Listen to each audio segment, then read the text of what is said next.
We were very poor and we were homeless at times, but as a family, we put all our belongings in a couple of suitcases, and with my family we move on to have a new life.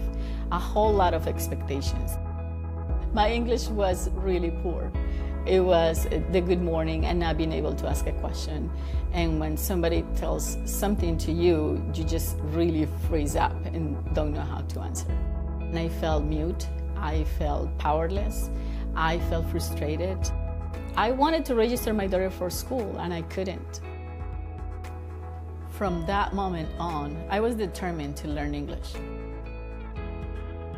Because I wanted to learn English, the only way was just to immerse myself like 100% of the time.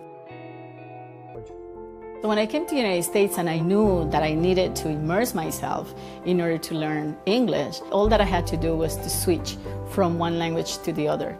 And I started listening to music in English only. Radio and music were powerful tools that I used to improve my English and my pronunciation as well. And in the meantime, I was having fun because I really love music. It comes to a point in a life of a person that wants to learn English that need to make a decision. And the decision needs to come in, do I want to learn English today? And now they have to decide how to do it. And all that they have to do is everything that they do, instead of doing it in Spanish or in any other language, they do it in English. So they go to the movies and you will be practicing your English. You listen to music, well, you love listening to music anyways, but in this case it's going to be in English. Watching TV, studying, all those things I did in English.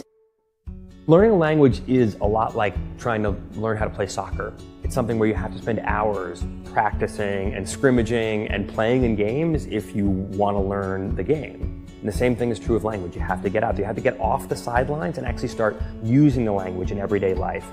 And if you can do that, then you can learn quickly. You're not going to learn soccer by reading the rule book or just in the classroom. You actually have to practice. The same thing is true with language. You can do classes, but you also have to get out there and use English in your day-to-day life.